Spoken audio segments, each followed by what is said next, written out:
नमस्कार दोस्तों, क्या आप भी साउथ इंडिया में रामेश्वरम जाने का प्लान बना रहे हैं लेकिन समझ नहीं आ रहा है कि सिर्फ रामेश्वरम घूमें या उसके साथ मदुरई, कन्याकुमारी और पद्मनाभ स्वामी मंदिर भी कवर करें। तो आज का यह वीडियो आपके बहुत काम आने वाला है, क्योंकि आज मैं आपको बताने वाला हूं कि किस तरीके से आप एक ही ट्रिप में रामेश्वरम, मदुरई, कन्याकुमारी और पद्मनाभ स्वामी मंदिर की यात्रा कर सकते हैं। कौन सी ट्रेन सबसे बेहतर रहेगी, कहाँ बस का इस्तेमाल करना चाहिए, कहाँ रुकना चाहिए और कितने दिनों में पूरी यात्रा आराम से हो सकती है, सारी जानकारी आपको इस वीडियो में मिलने वाली है। साथ ही मैं आपको यह भी बताऊंगा कि एक जगह से दूसरी जगह जाने के लिए कौन सी ट्रेन सबसे बेहतर रहेगी, जिससे आपकी यात्रा आरामदायक होने के साथ साथ काफ़ी बजट फ्रेंडली भी हो जाए। तो अगर आप साउथ इंडिया ट्रिप प्लान कर रहे हैं तो इस वीडियो को अंत तक जरूर देखिएगा, क्योंकि बीच में मैं आपको कुछ ऐसे टिप्स भी बताऊंगा जो आपका समय और पैसा दोनों बचा सकते हैं। वैसे दोस्तों, मेरा नाम है सौरभ और आप देख रहे हैं आपका अपना यूट्यूब चैनल सानिध्य ब्लॉग। अगर आपको यात्रा, मंदिर, दर्शन और घूमने फिरने से जुड़ी ऐसी ही जानकारियां पसंद आती हैं तो वीडियो को लाइक जरूर कीजिएगा, अपने दोस्तों और परिवार के साथ शेयर कीजिएगा और चैनल को सब्सक्राइब करके बेल आइकन भी दबा दीजिएगा। तो चलिए बिना किसी देरी के शुरू करते हैं आज का south India complete travel plan.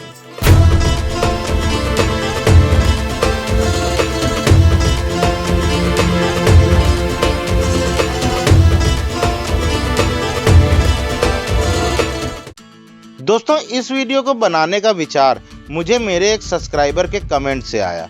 उन्होंने पूछा कि अगर कोई रामेश्वरम, मदुरई, कन्याकुमारी और श्री पद्मनाभ स्वामी मंदिर घूमना चाहता है तो इन सभी जगहों को एक ही ट्रिप में कैसे कवर किया जाए और एक जगह से दूसरी जगह जाने के लिए कौन सी ट्रेन सबसे बेहतर रहेगी।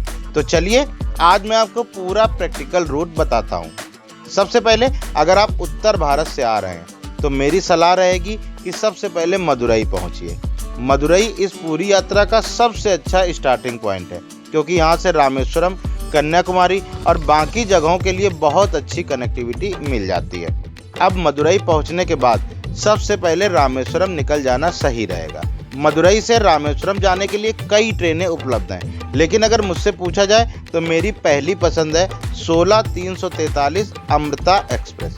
यह ट्रेन सुबह लगभग 9:30 बजे मदुरई से चलती है और दोपहर 12:15 से 12:30 बजे रामेश्वरम पहुंचा देती है। सबसे अच्छी बात यह है कि यह ट्रेन रोज चलती है। इसके अलावा 22622 CAPE RMM सुपरफास्ट एक्सप्रेस भी अच्छा विकल्प है। यह ट्रेन सुबह लगभग 7:10 पर मदुरई से निकलती है और करीब 9:40 पर रामेश्वरम पहुंचा देती है। अगर आप जल्दी रामेश्वरम पहुंचकर पूरा दिन घूमना चाहते हैं तो यह ट्रेन काफ़ी अच्छी रहेगी। तीसरा विकल्प है 16724 ओखा रामेश्वरम एक्सप्रेस। यह ट्रेन भी लगभग दोपहर 1:35 पे निकलती है और शाम को करीब 4:15 पर रामेश्वरम पहुंचती है। अगर सुबह की ट्रेनें छूट जाएं तो यह भी एक अच्छा विकल्प बन सकता है। अगर किसी कारण से आपको ट्रेन नहीं मिलती तो चिंता की कोई बात नहीं है। मदुरई से रामेश्वरम के लिए नियमित बस सेवा भी उपलब्ध है। लगभग 3 से 4 घंटे में आप आराम से रामेश्वरम पहुंच सकते हैं। मेरी सलाह ये रहेगी कि अगर अमृता एक्सप्रेस उपलब्ध हो तो उसी को प्राथमिकता दें, क्योंकि इसकी टाइमिंग भी अच्छी है और ये नियमित रूप से चलती है। अब सवाल आता है कि रामेश्वरम पहुंचने के बाद क्या क्या घूमना चाहिए, वहां कितना समय रखना चाहिए और कौन सी जगह बिल्कुल भी मिस नहीं करनी चाहिए। तो चलिए अब पहुंचते हैं रामेश्वरम। चलिए दोस्तों, अब हम पहुंच चुके हैं रामेश्वरम। मेरे हिसाब से रामेश्वरम के लिए कम से कम एक पूरा दिन जरूर रखिए, क्योंकि यहाँ सिर्फ मंदिर ही नहीं बल्कि कई ऐसी जगह हैं जिन्हें बिल्कुल भी मिस नहीं करना चाहिए। सबसे पहले भगवान रामनाथ स्वामी मंदिर के दर्शन कीजिए।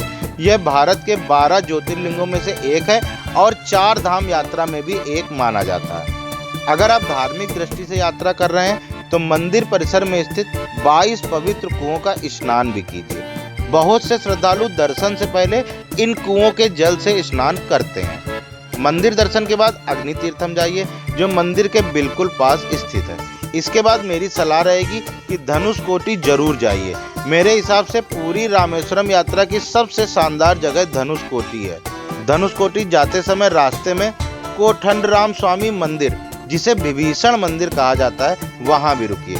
मान्यता है कि यहीं पर भगवान श्री राम ने विभीषण को शरण दी थी। मंदिर परिसर में आपको समुद्र में तैरने वाले पत्थर भी देखने को मिलेगा, जिसे देखने के लिए श्रद्धालु विशेष रूप से यहाँ पर रुकते हैं। धनुषकोटी पहुंचकर भारत के आखिरी छोर का अनुभव लीजिए। चारों तरफ फैला समुद्र और प्राकृतिक नज़ारे इस जगह को बेहद खास बना देते हैं। अगर समय हो तो APJ अब्दुल कलाम जी का स्मारक भी देख लीजिए। यह भी रामेश्वरम की प्रमुख जगहों में से एक है।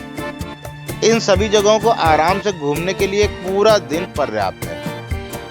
दोस्तों, अगर आप जानना चाहते हैं कि रामेश्वरम एक दिन में कैसे घूमें, तो इसके लिए मैंने अलग से डेडिकेटेड वीडियो बनाया है। उसका लिंक मैं डिस्क्रिप्शन और आई बटन दोनों जगह डाल दूंगा। आप जाकर देख लीजिएगा, आपको पूरा आइडिया हो जाएगा कि कैसे घूमना है रामेश्वरम को। अब मान लेते हैं कि आपने रामेश्वरम की यात्रा पूरी कर ली है। अगले दिन सुबह या दोपहर में मदुरई के लिए वापसी कीजिए, क्योंकि हमारी यात्रा का अगला पड़ाव मदुरई है। तो अब बात करते हैं रामेश्वरम से मदुरई वापस आने वाली ट्रेनों की। रामेश्वरम से मदुरई जाने के लिए भी मेरी पहली पसंद है अमृता एक्सप्रेस। यह ट्रेन दोपहर लगभग 1:30 बजे रामेश्वरम से चलती है और शाम के करीब 4 बजे तक मदुरई पहुंच जाती है। सबसे अच्छी बात यह है कि यह ट्रेन रोज चलती है और इसकी टाइमिंग भी काफ़ी सुविधाजनक है। इसके अलावा आपको यहाँ पर RMM-CAPE सुपरफास्ट एक्सप्रेस भी मिल जाएगी। अगर आपको ट्रेन नहीं मिलती है तो रामेश्वरम से मदुरई के लिए भी बसें लगातार चलती रहती हैं, जो आपको 3 से 4 घंटे में मदुरई पहुँचा देंगी। अब बात करते हैं कि मदुरई पहुँचकर वहाँ पे घूमना कैसे है। दोस्तों, मेरे हिसाब से मदुरई में घूमने के लिए पूरा दिन पर्याप्त रहता है। सुबह मीनाक्षी अम्मन मंदिर से शुरुआत कीजिए, इसके बाद कूडल असगर मंदिर जाइए, थिरुमलाई नयक्कार पैलेस देखिए और स्थानीय बाजार घूमिए। शाम तक आप आराम से मदुरई की प्रमुख जगहें कवर कर लेंगे। दोस्तों, मदुरई पर भी मैंने विस्तृत वीडियो पहले ही चैनल पर अपलोड कर रखा है, जिसमें मैंने मीनाक्षी अम्मन मंदिर, मदुरई की प्रमुख जगहें, होटल और अपने पूरे अनुभव को विस्तार से साझा किया है। अगर आप मदुरई की पूरी जानकारी चाहते हैं तो उस वीडियो का लिंक मैं डिस्क्रिप्शन और आई बटन में डाल दूंगा, आप उसे जरूर देखिएगा। अब मेरी सलाह रहेगी कि मदुरई में एक और रात रुकने की बजाय रात को ट्रेन से ही कन्याकुमारी के लिए निकल जाइए। इससे आपका एक दिन भी बचेगा और होटल का खर्च भी कम होगा। मदुरई से कन्याकुमारी जाने के लिए जो सबसे बेस्ट ट्रेन है वो है 12,633 कन्याकुमारी एक्सप्रेस। यह ट्रेन रात के लगभग 12:50 पर मदुरई से चलती है और सुबह करीब 5:30 बजे कन्याकुमारी पहुंचा देती है। इसके अलावा चेन्नई नागरकोइल सुपरफास्ट एक्सप्रेस भी है और मदुरई पुणे एक्सप्रेस जैसे विकल्प भी उपलब्ध हैं। यहाँ एक जरूरी बात ध्यान से सुन लीजिए।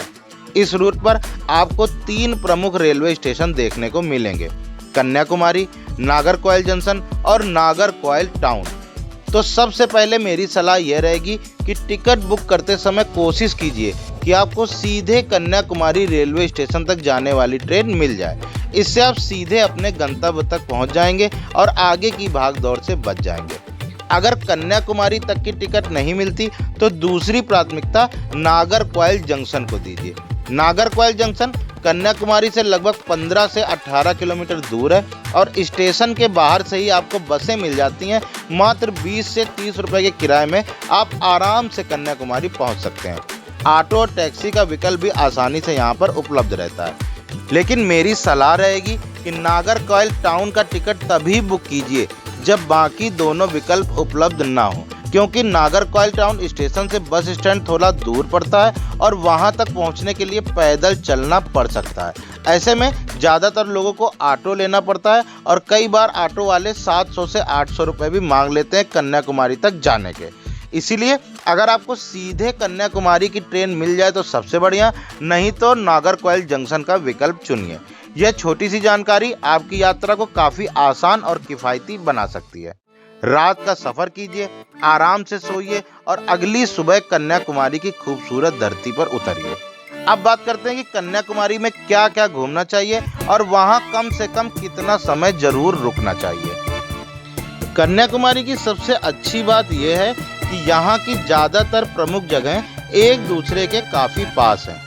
इसीलिए कन्याकुमारी घूमने के लिए आपको ज़्यादा समय की ज़रूरत नहीं पड़ती। अगर आप सुबह पहुँच जाते हैं तो सुबह से लेकर रात तक आराम से कन्याकुमारी की लगभग सभी प्रमुख जगहें घूम सकते हैं। सबसे पहले कन्याकुमारी अम्मन मंदिर के दर्शन कीजिए। इसके बाद फेरी लेकर विवेकानंद रॉक मेमोरियल जाइए, जहां स्वामी विवेकानंद ने ध्यान लगाया था।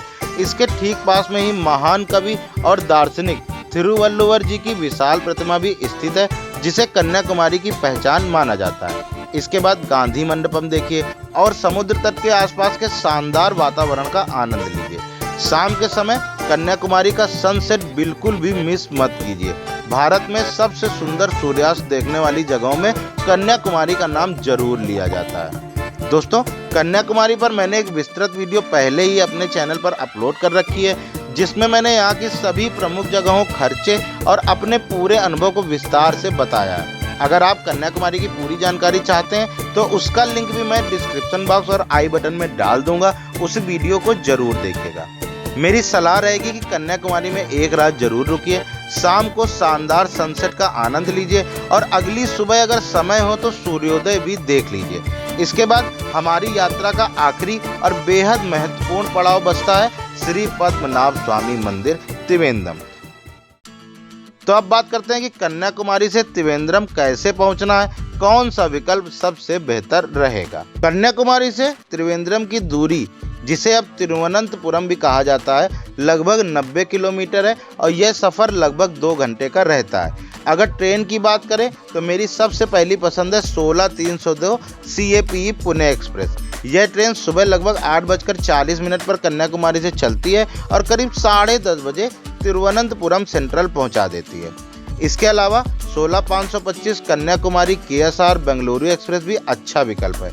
यह ट्रेन सुबह 10:10 पर कन्याकुमारी से चलती है और दोपहर करीब 12:35 पर तिरुवनंतपुरम सेंट्रल पहुंचा देती है। अगर आपको ट्रेन नहीं मिलती तो चिंता की कोई बात नहीं है। कन्याकुमारी और नागरकोइल दोनों जगहों से त्रिवेंद्रम के लिए लगातार बसें मिल जाती हैं और लगभग 2 से ढाई घंटे में आप आराम से त्रिवेंद्रम पहुंच जाते हैं। सबसे अच्छी बात यह है कि पद्मनाभ स्वामी मंदिर तिरुवनंतपुरम रेलवे स्टेशन से लगभग 800 से 1 किलोमीटर की दूरी पर स्थित है, यानी स्टेशन से बाहर निकलते ही कुछ मिनटों में आप मंदिर तक पहुंच सकते हैं। और दोस्तों, तिरुवनंतपुरम सेंट्रल दक्षिण भारत के प्रमुख रेलवे स्टेशनों में से भी एक है। यहाँ से आपको देश के कई बड़े शहरों के लिए आसानी से ट्रेनें मिल जाती हैं। इसीलिए अगर आपकी आगे की यात्रा है या आपको अपने घर वापस लौटना है तो भी आपको ज़्यादा परेशानी नहीं होगी। मंदिर पहुंचने के बाद आराम से दर्शन कीजिए। सामान्य तौर पर दर्शन करने में, मंदिर परिसर को देखने में 2 से ढाई घंटे का समय लगता है। दर्शन करने के बाद अगर आपके पास समय बचता है तो मैं आपको कोवलम बीच घूमने की सलाह दूंगा। यह त्रिवेंद्रम की सबसे प्रसिद्ध जगहों में से एक है और शाम बिताने के लिए शानदार स्थान है। इस तरह आप सुबह कन्याकुमारी से निकलकर दोपहर तक पद्मनाभ स्वामी मंदिर के दर्शन कर सकते हैं। उसके बाद कोवलम बीच का आनंद ले सकते हैं और शाम तक त्रिवेंद्रम की यात्रा भी पूरी हो जाएगी। इसके बाद रात में अपने घर वापसी की ट्रेन या फ्लाइट का टिकट रखिए और आराम से अपनी वापसी की यात्रा शुरू कर दीजिए।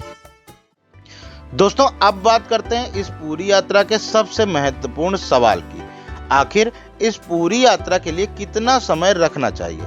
तो मेरे हिसाब से इस पूरी यात्रा के लिए कम से कम 5 दिन जरूर रखिए, क्योंकि अगर आप आराम से घूमना चाहते हैं तो जल्दबाजी बिल्कुल नहीं करनी चाहिए। सबसे पहले रामेश्वरम पहुंचने के बाद वहां का रामनाथ स्वामी मंदिर, 22 कुएं, अग्नि तीर्थम, विभीषण मंदिर, पंबन ब्रिज और धनुषकोटी घूमने में आपको लगभग एक पूरा दिन लग जाएगा। इसके बाद मदुरई वापस आइए। मदुरई में मीनाक्षी अम्मन मंदिर, कूडल अलगर मंदिर, थिरुमलाई नायक्कार पैलेस और स्थानीय बाजार देखने के लिए कम से कम 1 दिन का समय जरूर चाहिए। यानी सिर्फ रामेश्वरम और मदुरई को आराम से घूमने में ही आपके लगभग 3 दिन निकल जाएंगे, जिसमें यात्रा का समय शामिल नहीं है। इसके बाद 1 दिन कन्याकुमारी के लिए रखिए। कन्याकुमारी अम्मन मंदिर, विवेकानंद रॉक मेमोरियल, तिरुवल्लुवर प्रतिमा, गांधी मंडपम, सनराइज और सनसेट जैसी जगहों को आराम से देखने के लिए 1 दिन पर्याप्त रहता है। और 5वां दिन तिरुवनंतपुरम तथा श्री पद्मनाभ स्वामी मंदिर के लिए रखिए। सुबह कन्याकुमारी से निकलकर दोपहर तक पद्मनाभ स्वामी मंदिर के दर्शन कीजिए। उसके बाद समय हो तो कोवलम बीच भी जरूर घूम लीजिए और रात में अपनी वापसी की यात्रा शुरू कर दीजिए। इस तरह अगर आप 5 दिन का समय रखते हैं तो बिना किसी भागदौड़ के आराम से रामेश्वरम, मदुरई, कन्याकुमारी और पद्मनाभ स्वामी मंदिर की पूरी यात्रा का आनंद ले सकते हैं। दोस्तों, इस प्लान में मैंने आपके मदुरई तक के पहुंचने के समय को इंक्लूड नहीं किया है, वो एक्स्ट्रा लगेगा। मेरे हिसाब से यही इस साउथ इंडिया सर्किट को घूमने का सबसे प्रैक्टिकल, बजट फ्रेंडली और कंफर्टेबल तरीका है। अब बात करते हैं इस पूरी यात्रा के खर्चे की। तो अगर आप 2 लोग यात्रा कर रहे हैं, ट्रेन से सफ़र कर रहे हैं और सामान्य तरीके से घूमना चाहते हैं, तो सबसे पहले होटल खर्च की बात कर लेते हैं। रामेश्वरम में आपको 1000 से 1500 रुपये में अच्छे होटल आसानी से मिल जाएंगे। मदुरई में भी 1200 से 15 रुपये में आपको अच्छा कमरा मिल जाता है और कन्याकुमारी में भी यही रेट कमरों का चलता है। तो अगर 2 लोग 4 रातों के लिए रुकते हैं तो होटल का कुल खर्च 5000 से 7000 के बीच आ सकता है। अब बात करते हैं ट्रेन और लोकल ट्रांसपोर्ट की। मदुरई से रामेश्वरम, रामेश्वरम से मदुरई, मदुरई से कन्याकुमारी और कन्याकुमारी से तिरुवनंतपुरम तक का ट्रेन और लोकल ट्रांसपोर्ट का खर्च 2 लोगों का मिलाकर लगभग 2500 से 3500 रुपये तक आ सकता है। खाने पीने के खर्च की बात करें तो 5 दिन की यात्रा में 2 लोगों का लगभग 4 से 5000 रुपये आराम से खर्च हो जाएगा। यानी कुल मिलाकर देखा जाए तो 2 लोगों की पूरी यात्रा लगभग 14000 से 16000 रुपये के बीच में आराम से हो जाएगी। मैंने जो 14000 से 16000 का बजट बताया है, उसमें आपके अपने शहर से मदुरई पहुंचने का खर्च और तिरुवनंतपुरम से वापस अपने घर लौटने का खर्च शामिल नहीं है। यानी अगर आप दिल्ली, जयपुर, लखनऊ, चंडीगढ़ या अन्य किसी शहर से आ रहे हैं तो मदुरई तक पहुंचने और तिरुवनंतपुरम से वापस अपने घर जाने का ट्रेन या फ्लाइट का खर्च आपको अलग से जोड़ना पड़ेगा। अब दोस्तों, आखिर में बात कर लेते हैं कुछ जरूरी टिप्स की, जो इस पूरी यात्रा को आपके लिए और भी आसान बना देगी। सबसे पहले बात, दक्षिण भारत की इस यात्रा में आपको भाषा की थोड़ी समस्या देखने को मिलेगी। खासकर छोटे दुकानदारों और स्थानीय लोगों को हिंदी समझ में नहीं आती है। इसीलिए गूगल ट्रांसलेट अपने मोबाइल में जरूर रखिए और ज़रूरत पड़ने पर सामान्य अंग्रेजी का इस्तेमाल कीजिए। दूसरी जरूरी बात, कोशिश कीजिए कि मंदिर के आसपास ही होटल बुक करिए। रामेश्वरम, मदुरई, कन्याकुमारी और तिरुवनंतपुरम चारों जगह मंदिरों के आसपास अच्छे होटल, लॉज और धर्मशालाएं आसानी से मिल जाएंगी। इससे आपका समय भी बचेगा और लोकल ट्रांसपोर्ट का खर्च भी कम होगा। और तीसरी सबसे महत्वपूर्ण बात, भोजन करने से पहले एक बार जरूर देख लीजिए कि रेस्टोरेंट में शाकाहारी भोजन उपलब्ध है या नहीं। दक्षिण भारत के इन क्षेत्रों में लगभग हर जगह नॉनवेज भोजन भी उपलब्ध रहता है, इसीलिए पहले से पूछ कर ही भोजन करिए। इससे बाद में किसी प्रकार की कोई परेशानी नहीं होगी। चौथी बात, होटल बुक करते समय किसी ब्रोकर या एजेंट के चक्कर में मत पड़िए। रेलवे स्टेशन और बस स्टैंड के आसपास आपको कई लोग मिलेंगे जो आपको अपनी बातों में फंसाकर महंगे होटल दिलाने की कोशिश करेंगे। तो मेरी सलाह रहेगी कि सीधे होटल पर जाइए, कमरा देखिए और फिर खुद ही किराया तय कीजिए। पांचवी बात, ट्रेन का टिकट पहले से ही बुक करिए। रामेश्वरम, मदुरई, कन्याकुमारी जैसे प्रमुख धार्मिक स्थलों पर सीजन के समय काफ़ी भीड़ रहती है। छठी बात, पद्मनाभ स्वामी मंदिर में जाते समय ड्रेस कोड का विशेष ध्यान रखिए। मंदिर में प्रवेश के लिए पारंपरिक वस्त्रों का पालन कीजिए ताकि दर्शन के समय किसी भी प्रकार की परेशानी ना हो। सातवीं और आखिरी बात, यात्रा के दौरान हमेशा थोड़ा अतिरिक्त समय, थोड़ा अतिरिक्त बजट अपने पास रखिए। यात्रा में कब क्या जरूरत पड़ जाए इसका पहले से अनुमान लगाना मुश्किल होता है। इन छोटी छोटी बातों का ध्यान रखिए और फिर देखिए आपकी रामेश्वरम, मदुरई, कन्याकुमारी और श्री पद्मनाभ स्वामी मंदिर की यात्रा कितनी आसान, किफ़ायती और यादगार बन जाती है। तो दोस्तों, उम्मीद करता हूं कि आज की इस वीडियो में दी गई जानकारी आपके काम जरूर आएगी और अब आप रामेश्वरम, मदुरई, कन्याकुमारी और श्री पद्मनाभ स्वामी मंदिर की यात्रा को पहले से कहीं बेहतर तरीके से प्लान कर पाएंगे। मैंने अपनी तरफ से पूरी कोशिश की है कि जो जानकारी मुझे अपने अनुभव और रिसर्च से मिली वह आसान भाषा में आप तक पहुंचा सकूं, ताकि आपकी यात्रा में किसी प्रकार की परेशानी ना हो।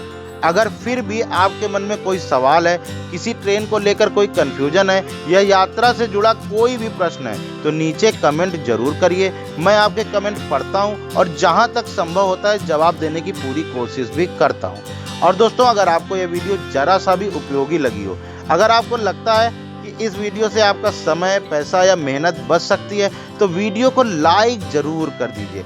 आपका एक लाइक हमें ऐसी और उपयोगी वीडियो बनाने की प्रेरणा देता है। इस वीडियो को अपने उन दोस्तों और परिवार के लोगों के साथ जरूर शेयर कीजिए जो दक्षिण भारत की यात्रा का प्लान बना रहे हैं। और अगर आप पहली बार हमारे चैनल पर आए हैं और आपको यात्रा, मंदिर, दर्शन, रोड ट्रिप और बजट ट्रेवल से जुड़ी वीडियो पसंद आती है तो चैनल को सब्सक्राइब करके बेल आइकन जरूर दबाइए ताकि आने वाली कोई भी वीडियो आपसे मिस ना हो।